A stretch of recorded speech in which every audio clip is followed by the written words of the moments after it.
अण्णा आपल्या सगळ्यांना मार्गदर्शन करतील.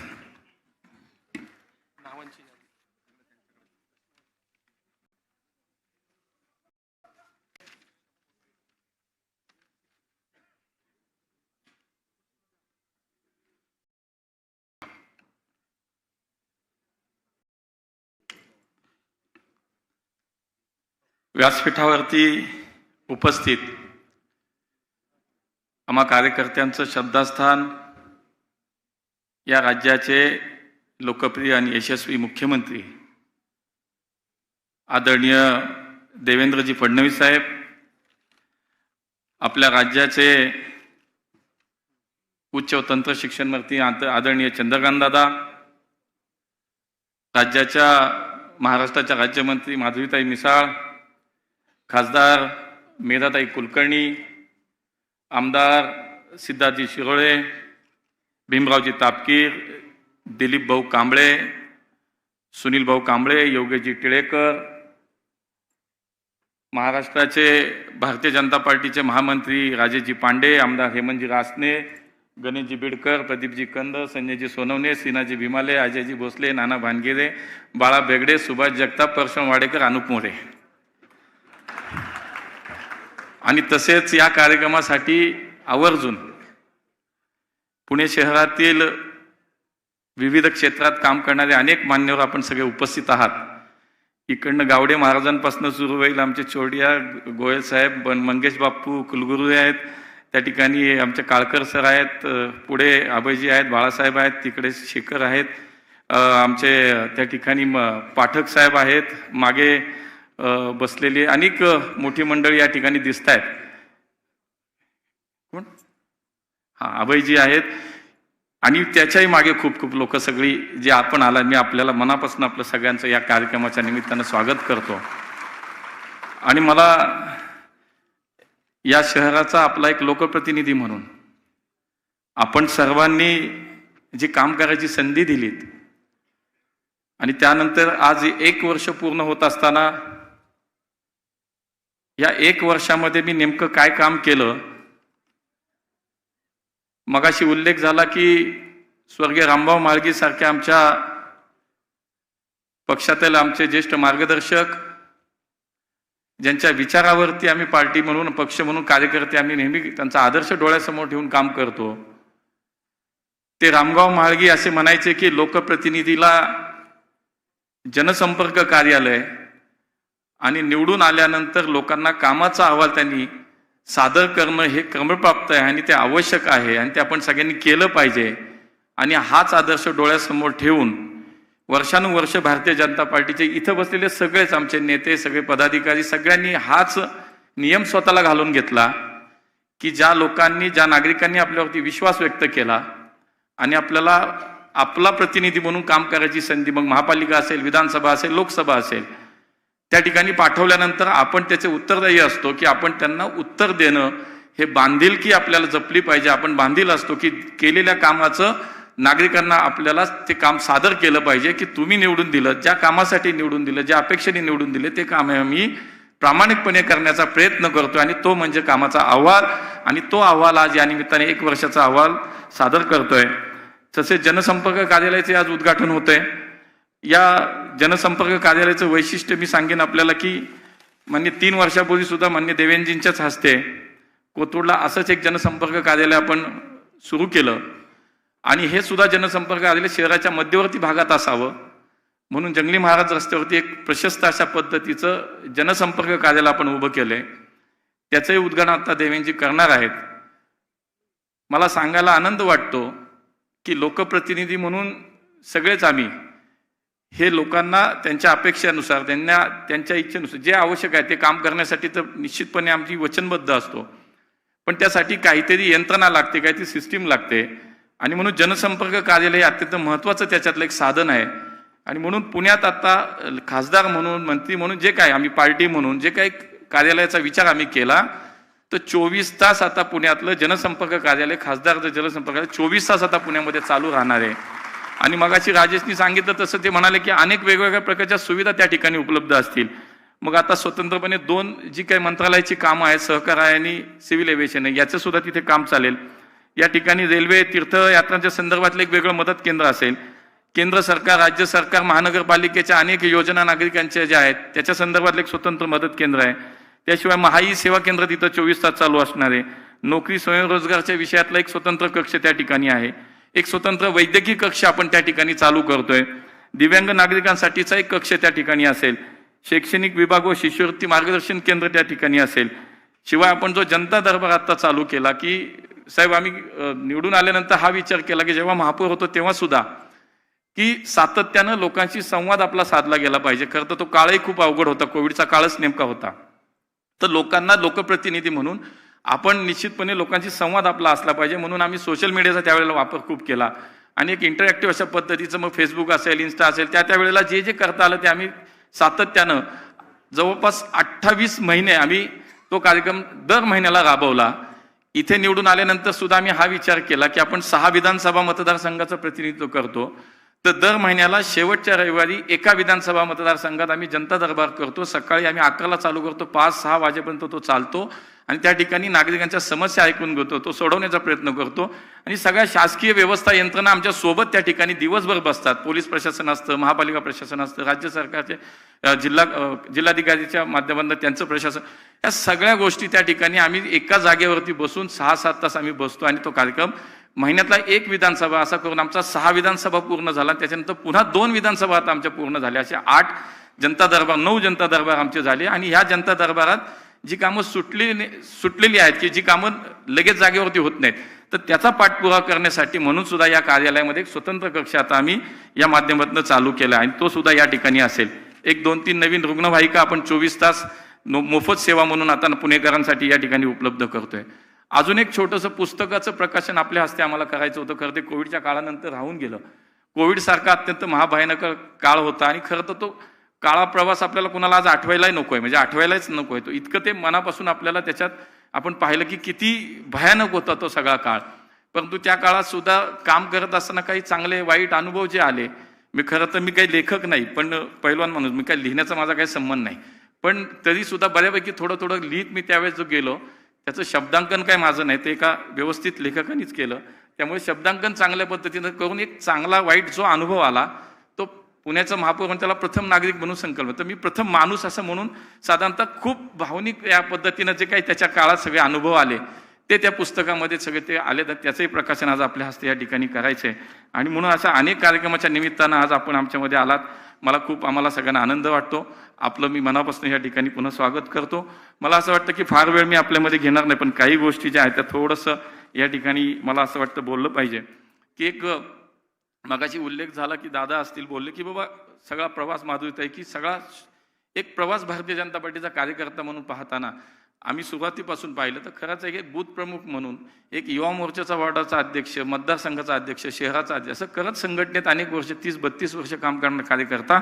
मला असं वाटतं जेव्हा या शहराचा खासदार होतो, या देशाचा केंद्रीय मंत्री होतो, हे फक्त आणि फक्त श्रेय माझ्या या सगळ्या नागरिकांचं आणि माझ्या पक्षाच्या, माझ्या नेतृत्वाचं आहे. त्यामुळे मी हे प्रामाणिकपणे मान्य केलं पाहिजे. दादाही म्हणाले की कसा मंत्री झाला आम्हालाच नाही कळलं. मलाच नाही कळलं साहेब दादा, तर तुम्हाला काय सांग, हे आपल्याला सगळ्यांना माहिती आहे. महाराष्ट्रात अचानक काय घडतं, कोण काय करतं हे सगळ्यांना माहिती आहे. ते इथं बसलेत आता, त्यामुळं हे त्यांनाच एकट्याला माहिती होतं, बाकी कुणाला काही माहिती नव्हतं. कारण मी झोपेतून उठल्यानंतर फोन नड्डाजींचा आहे मला खरंच वाटे ना, मी 5 मिनिटं मलाच काय कळेन आणि यांचा फोन आला लगेच. म्हणजे हे आपल्याला माहिती आहे महाराष्ट्रात असं काय घडलं की ते कोण करतं. आणि त्यामुळे मला असं वाटतं की ह्या सगळ्या माझ्या प्रवासात एक गुरु म्हणून, माझे मार्गदर्शक म्हणून वेळोवेळी खरं तर खूप मला त्यांची साथ मिळाली, सहकार्य मिळालं. आणि आता उल्लेख झाला की केंद्रात आता मंत्री यांच्याशी अमित भाई असतील, मोदीजी, ते खरं तर खूप कडक हेडमास्टर मिळाले तिथं. हे एकदम तसे सौम्य आणि मवाळ हेडमास्टर आमच्याबरोबर कायम काम त्यांच्यावर मी केलं. आणि म्हणून मला या सगळ्या विषयात गेले जवळजवळ 20 वर्ष लोकप्रतिनिधी म्हणून सुद्धा, नगरसेवक असेल, स्थायी समिती असेल, महापौर, मला पुणेकरांना खरं मनापासून खरं धन्यवाद देईन की 20 वर्ष सातत्यानं लोकप्रतिनिधी म्हणून वेगवेगळ्या स्तरावरती काम करण्याची संधी माझ्या पुणेकरांनी मला दिली आणि ते मला आवर्जून निश्चितपणे या ठिकाणी उल्लेख केला पाहिजे आणि त्यांचे मला वाटतं आभार मी निश्चितपणे या ठिकाणी मांडले पाहिजे. त्यामुळे माझ्या पक्ष नेतृत्वाचा माझ्यावरचा विश्वास, माझ्या सहकारी कार्यकर्त्यांचं माझ्यावरची साथ आणि पुणेकरांचे आशीर्वाद, या सगळ्या याच्यावरती आजपर्यंतचा हा सगळा प्रवास या ठिकाणी झाला. आजही 1 वर्षाचा कामाचा जेव्हा विचार करतो तेव्हा मला असं वाटतं की पुणे हे देशातील सर्वोत्तम शहर आम्हाला बनवायचं आहे आणि त्यासाठी राज्य सरकार केंद्र सरकार डबल इंजिनचं सरकार या ठिकाणी काम करतो आणि ते करत आहे. आणि मला असं वाटतं की ज्या ज्या वेळेला पुण्याचे अनेक विषय आहेत, पुण्याची मेट्रो आहे, पुण्याचं विमानतळ आहे, पुण्याच्या सार्वजनिक वाहतूक व्यवस्थेचा विषय आहे, पुण्याच्या घनकचऱ्याचा विषय, कितीतरी पुण्याचे विषय ज्या ज्या वेळेला माननीय मुख्यमंत्री साहेबांकडे मी जातो, मला असं वाटतं माझ्यापेक्षा 4 गोष्टी त्यांना अधिक माहिती असतात. का तर पुण्यावरती त्यांचं असलेलं विशेष प्रेम हे आपण कायमच पाहतो. त्यामुळे ते मुंबईत जरी असले तरी त्यांच्या भाषणात पुण्याचा उल्लेख येतो, दिल्लीत जरी कुठल्या कार्यक्रमाला आले त्यांचं पुण्यावरचं प्रेम दिसून येतं. त्यामुळे पुण्याच्या विषयात माझं काम खूप हलकं झालं. मी काय सांगायला गेलो की त्याच्या आधी 2 पावलं त्यांनी टाकलेलीच असतात. त्यामुळे मला सांगतात की हा ठीक हे करू, पण त्याच्या आधी ते पुढे गेलेलेच असतात. त्यामुळे पुण्याच्या भविष्याचा विचार करणारे महाराष्ट्राचं नेतृत्व मुख्यमंत्री म्हणून आम्हाला मिळालात. आणि त्यामुळे आमच्यासारख्या कार्यकर्त्यांचं, आम्ही असेल, सगळे आमचे आमदार आहेत, सगळे मंत्री, सगळ्यांचं काम आमचं खूप हलकं झालं. त्यामुळे पुण्याच्या बाबतीत आपण विशेष प्रेम आपलं कायम दिसून आलं. आणि म्हणून आम्हा मंडळींना पुण्याच्या विषयात कुठलंही काम हे अडचणीचं वाटत नाही. आणि म्हणून आज मला असं वाटतं की पुणे कुणी काही म्हणू, मला असं वाटतं की राजकीय टीकाटिप्पणी होत राहते, पण मला असं वाटतं आजही गेले सातत्याने 8-10 वर्ष या देशातलं मोस्ट लेवल सिटी म्हणून पुणे, सर्वोत्तम राहण्याचं शहर म्हणून पुणे पहिल्या आणि दुसऱ्याच क्रमांकावरती आहे. आणि म्हणून मला असं वाटतं की ते शेवटी कुणी 1-2 नाही करत, आपण सगळ्यांनी मिळून केल्यानंतर असं मला वाटतं की हे सगळं यश आपल्या सगळ्यांचं आहे. आणि म्हणून आज हे सगळं काम करत असताना 2 महत्त्वाची खाती मिळाली, दादांनी उल्लेख केला. आणि या सगळ्या खात्यामध्ये काम करत असताना मी निश्चित हा विचार करतो की शेवटी कुठेही देशभरामध्ये प्रवास झाला, फिरलो, तरी सुद्धा शेवटी जिथून मी निवडून आलो, जिथं माझ्या लोकांनी माझ्यावरती प्रेम केलं, त्यांच्यामुळे मी जिथे निवडून गेलो, तर शेवटी त्याला प्राधान्य, प्राथमिकता ही कायमच आयुष्यभर राहणार आहे. पुढचं माहीत नसतं, काय हातात आहे नाही आहे कुणालाही माहीत नसतं. पण मला असं वाटतं राजकीय क्षेत्र हे एकमेव असं क्षेत्र की त्याच्या इतकी अनिश्चितता कशातच नाही. आणि त्यामुळे हे पुढचं काही नाही. पण आज जे मला मिळालं की जेव्हा मला माझ्या पक्षाने, माझ्या नेत्यांनी मला जे काम करायला किंवा पुणेकरांनी, तर माझा एवढाच प्रयत्न राहील की जी जी जबाबदारी दिली ती प्रामाणिकपणे पार पाडली पाहिजे, त्याच्यावरती काम केलं पाहिजे. आणि म्हणून मला असं वाटतं की हे सगळं जे काम झालं 1 वर्षामध्ये काम त्या अहवालाच्या स्वरूपात येईलच, मी काय फार त्याच्यामध्ये बोलणार नाही. पण मी मगाशी म्हणालो तसं वरती काम करताना खूप काही गोष्टी शिकायला मिळतात, खूप काही अनुभव येतात आणि दिसायला खूप छान वाटतं बाहेर की मंत्री बाबा काय हवा, केंद्रात मंत्री, गाडी घोडा. पण मी मगाशी म्हणलं इथले हेडमास्टर आमचे मवाळ होते, सौम्य होते. थोडं काही चुकलं तरी थोडं काही नाही, थोडं कधीतरी 1-2 वेळा नाही गेलं तर नाही बोलले की टेन्शन यायचं, तुम्ही माझ्याशी का नाही बोलले, मला टेन्शन आलं. पण ते समजून घ्यायचं आपलं काहीतरी गडबड आहे, पण ते दुरुस्त आपण केलं की ते सगळं जागेवर यायचं. पण तिथं मात्र इतके कडक मास्तर आहेत. मला एकच उदाहरण मी फक्त सांगेन की ज्या वेळेला नुकतंच शपथविधी झाला आणि 6-7च दिवस झाले होते. मागच्या एका कार्यक्रमात मी कुठं, मी फार वेळ घेत नाही, 5 मिनिटात संपवतो. तर त्या ठिकाणी त्याच दिवशी एक 6 दिवस झाले आणि आम्हाला संध्याकाळी माननीय मोदीजींनी सगळे मंत्रिमंडळांना सहज गप्पा मारायला घरी बोलवलं होतं, पीएम हाऊसला. पण त्याच दिवशी सकाळी दिल्ली विमानतळावरती एक छत कोसळलं होतं आणि दिल्ली विमानतळाचं छत कोसळलं होतं आणि त्याच दिवशी संध्याकाळी आम्हाला सगळ्यांना बोलवलं होतं. आणि सगळे राज्यमंत्री होते, कॅबिनेट मिनिस्टर नव्हते. कारण राज्यमंत्र्यांनाही कुठंतरी बाबा त्यांच्यासोबत संवाद करावा, त्यांची थोडी भीती कमी व्हावी, असा कुठंतरी उद्देश त्यांचा होता. आणि सहज अशा एकदम अगदी इन्फॉर्मल गप्पा मारायला सुरुवात झाली. प्रत्येकाला सांगत होते की तुझी मिनिस्ट्री सांग आणि तू हे सांग की काय काय काम मिनिस्ट्रीत गेला का, रिव्ह्यू घेतला का, ब्रीफिंग घेतलं का, कसं वाटलं काय, आणि सांगा म्हणून. माझ्या वेळेला मी म्हटलं की माझ्याकडे सिव्हिल एव्हिएशन आणि सहकार. तर त्यांनी 2च मिनिटं थांबले, रुको आज दिनभर क्या किया. आता त्यांनी हे पहिलं चेक केलं की ह्या वेळेला हे तरी माहिती आहे का दिल्लीत आज ॲक्सिडेंट झाला विमानतळावरती. मग त्यांनी मला विचारलं की आज दिनभर क्या किया. आता त्याच्या पुढे अजून गंमत आहे बघा. आता तुम्हाला वाटत असं सोपं आहे काम, अजिबात नाही आहे. तर तसं झालं मला आणि मी गेलो होतो म्हणून मी सांगितलं की सुबह ऐसा हुआ, दिल्ली एअरपोर्ट ॲक्सिडेंट हुआ, मैं हॉस्पिटल गया, बाद में एअरपोर्ट गया, ऐसा ऐसा. ठीक आहे, सगळं ऐकून घेतलं, मान हलवली आणि पॉज घेऊन मला म्हणले आपको पता है आप 2.5 घंटे लेट पहुंचे वहां पे. आता असं म्हटल्यानंतर मला वाटलं अरे कुठून इथं आलो मी, काय करणं, आपला कार्यक्रम झाला वाटतं. ही जी पद्धत आहे. शिवाय त्याच्यानंतर आता परत एक 8-10 महिने झाले असते, हरियाणातल्या एका एअरपोर्टचं उद्घाटन होतं आणि खरं तर शेजारी बसायचं म्हटलं नको वाटतं, तुम्ही तिकडं बघा मी इकडं बघतो, असंच असतं सगळं ते. आणि तिथं शेजारी बसलो, विमानतळाचं उद्घाटन होतं, कार्यक्रम चालू होतं, ते असे बाजूला आले, म्हटलं झालं काहीतरी आता. तर मी गेलो शेजारी, असा 10-12 महीने हो गए, एक बार आओ तो सही, क्या किया क्या नहीं किया जरा बताओ तो सही. म्हटलं आता हे काही खरं नाही दिसत ह्या सगळ्या ह्याच्यात. म्हणून मी तुम्हाला म्हणतो भारी वाटतं सगळं. माननीय अमितभाईंचा एक अनुभव असाच आहे की खरं तर नवीन मंत्री, मला कामही शिकायचे, मला अजूनही शिकतोय मलाही, नाहीतर आपणही सगळे बघतो की हे काही संबंध नाही, एका महापालिकेच्या क्षेत्रातनं देशाचं क्षेत्र बघायचं म्हणजे हे काही माझं काम इतकं सोपं मला वाटलं ते त्याच्यापेक्षा जास्त अवघड निघालं. आणि आमचं विश्वविद्यालयाचं, त्रिभुवन विश्वविद्यालयाचं बिल होतं, लोकसभेत त्यांनी मांडलं.